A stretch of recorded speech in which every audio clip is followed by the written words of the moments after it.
Hey guys, Jess here. Today, I'm going to be doing a Q&A video, basically questions and answers, and I'm going to be answering a few of the questions that you guys have. It's been a while since I've done a Q&A video, and I'm really excited to do it, and a few things apply to the Q&A video. One, I'm only going to be answering questions that I'm comfortable with. Anything super crazy, I probably won't be answering, like anything super personal, but we'll get to that when we get to the questions. And two, I'm not going to be answering any crazy spoiler questions. Some people have asked me questions like what's going to happen to the characters, and in terms of those kinds of questions, you'll just have to wait and watch. But for now, I'm going to go ahead and take a look at a few questions and provide a few answers, so let's jump on into it. Jess, have you ever thought of doing a skit while cosplaying? If so, what cosplay would you do? So, I don't know if you mean like just in general or from the series. So if I'm gonna go with the stuff from the series just because I feel like that's probably what you're asking. But I would cosplay other characters totally, just so you guys know, like from outside my series of like the series that I like. I think that if I had to do a cosplay, I would do MCD Zane, and I would reenact the last episode of Diaries, episode 100. I don't know. I just think that was a cool scene, and like I would like to do armor in cosplay, so like I would prefer to go that route where it's just like armor and that kind of stuff. So, and if I wasn't doing MCD Zane, I would probably be doing MCD Aaron and the final scene in the fight against Zane. So yeah, it would definitely be like the two. Probably. I've always wondered, I watched your series for a while and I've got a bit confused. Is FC University before or after the events of Starlight? I must know. FC University is before the events of Starlight and before the events of My Street Season 1. This is basically like in between My Street Season 1 and Phoenix Drop High. With like, if you're going to put it on a timeline, it would be Phoenix Drop High, FC University, and then My Street Season 1, and then the rest of like the season. And I know it's kind of out of order and it's kind of all over the place, but because of the way that YouTube works and the constraints that we have to work with YouTube and like posting daily, it's just the way that things worked out. What has been your favorite series and episode of My Street so far? Okay, alright. I'm gonna go with this. This is an oldie, but in my opinion, when I was writing it, I enjoyed writing it just because I enjoy Shakespeare a lot. My favorite episode of My Street is definitely the Romeo and Juliet arc, the play arc. I absolutely enjoyed that arc. I loved it. It was just, I have a thing for theater, and like, just seeing, like, being able to write a play within a play was just really, really fun. And like, as someone who has been in theater before, I can honestly say like all the mishaps, all the drama that goes on behind the scenes is definitely real, and like all this crazy stuff that happens between the actors sometimes does happen. So yeah, just writing that was just, it was just really fun, and it was also like this bigger like kind of production thing at the time, when we weren't doing like huge productions. It was like this huge thing we had to put together with multiple scenes and stuff, and it was just really cool. Also, writing a few jokes and kind of trying to modernize it was really fun. I love you so much. And what's your favorite part about being a YouTuber? Aww, I love you so much too.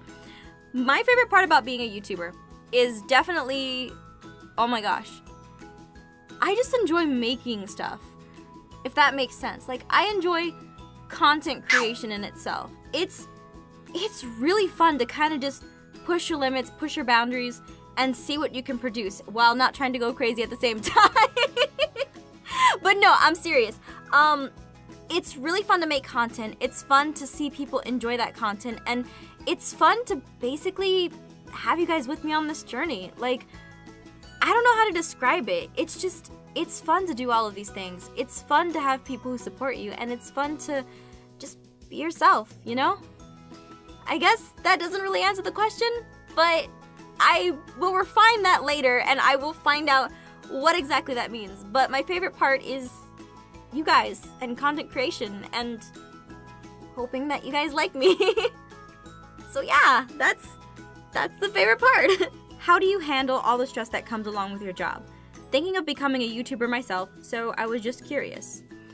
So the stress of YouTube, I literally could do a whole vlog on that by itself, because that is a very interesting topic. And basically, the way that I handle it is that there are some times when you have to remember that when you're online, that you're putting yourself out there for everyone to see.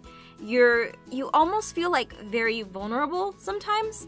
And it's not a bad thing, it's just the way that you have to handle it and like the way that the situation is, because sometimes when you put yourself out there, it can be very, depending on the kind of person you are, like if you're introverted or you're extroverted, or you're okay with that information or you're not okay with that information. So the way that I handle it is I basically take a breath. I have to kind of remind myself like, hey, what people are saying online, they don't like, you know, they probably don't know what they're saying. They're probably trying to vent their frustrations at you.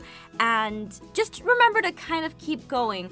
There are some things that you kind of have to let go. Like if people say bad things about you, you can't always focus on the bad things. You have to focus on the good things that people like about you. But I'm getting off topic. Again, I could do a whole vlog on that.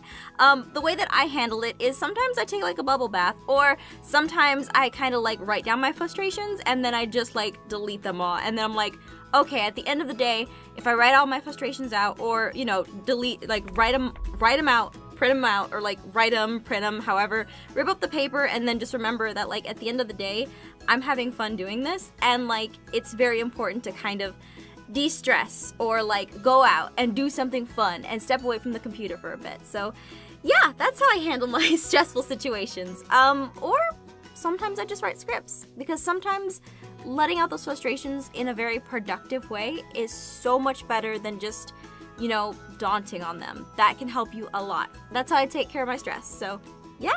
The next question is, what made you decide to start your channel?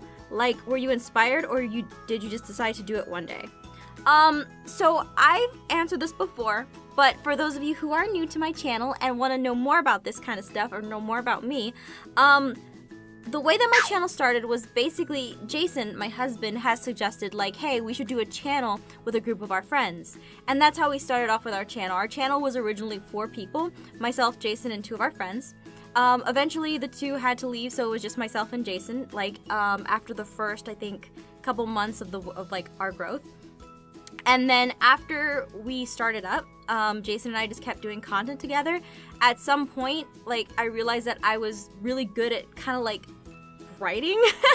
Not that I was good at, like, not that I realized it, but like I realized that the stuff that I wrote, I really enjoyed doing and putting it on YouTube. That's how it kind of started with like the role plays and stuff like that. But as far as like what made me decide to start my channel, it was just Jason saying like, hey, we should start a YouTube channel. And I was like, yeah, we should. And we should do it with our friends. And we were like, yeah, let's do that.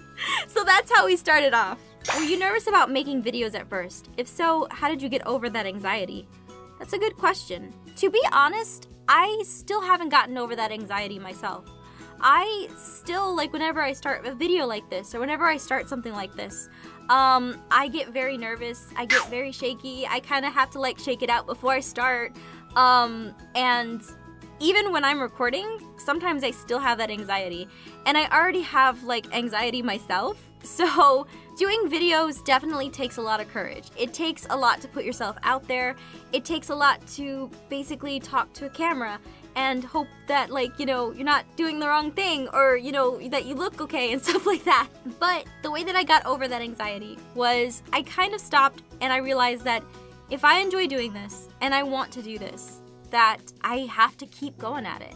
I have to keep trying to be better at what I do.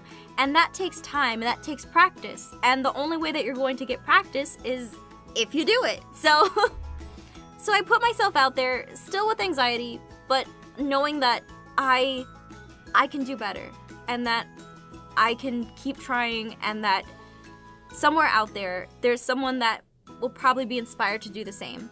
And if you're watching this and you want to do this, but you're also nervous, just remember that you can do it, and I believe that you can do it.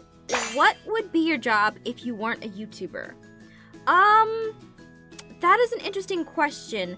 I probably would be, so to give you guys an example of like what I was doing before I became a YouTuber, I had 2 jobs before like I had kids, and then when I had kids, I was a stay-at-home mom. So I would probably be a stay-at-home mom for maybe about like 3 to 4 years. During that time, I would try to pursue probably like child education or something in the medical field. So I would probably be doing something around that, and then I would probably think about streaming on the side, but I'm not entirely sure. It would be one of those two though. That's a good question. How did you feel when you knew that people began to enjoy your content? Love your videos, I don't know how to describe the feeling, but it felt great. I honestly don't care if it's like 1 or 2 people that was enjoying my content at the time. Even if it wasn't roleplays and it was just other things, it was just wonderful to have people who were just like, I want to see more of this. I want to support you, you know? This one hits close to home for me because I'm so grateful for like everything that I've been given. But it meant a lot just to have like my first comment, the first time someone said, I really enjoyed this, I really like this. It just made my heart explode, and to see more people enjoying my content, to see more people liking that, like, sometimes I don't know what I'm doing. But when I can put a smile on somebody's face, that means so much more to me than like, I don't know. So yes, it just made me feel really happy, and I was excited, and I'm still excited to this day. And I'm gonna keep doing what I do because I enjoy making you guys smile. I enjoy smiling with you guys, and I just enjoy doing all of that. So yeah. Alrighty guys, well that was very emotional and like crazy, and so anyway, that's it for this Q&A video. If you guys enjoyed, please let me know down in the description, why do I keep saying description? Just let me know in the comments below if you enjoyed this video, if you liked it, and if so, maybe I'll do another Q&A, like maybe part 2, and we'll go from there. But anyway guys, thank you so much for tuning into this video. I hope you enjoyed it, and thank you for everything. I appreciate it, and I love you guys. Take care. Bye.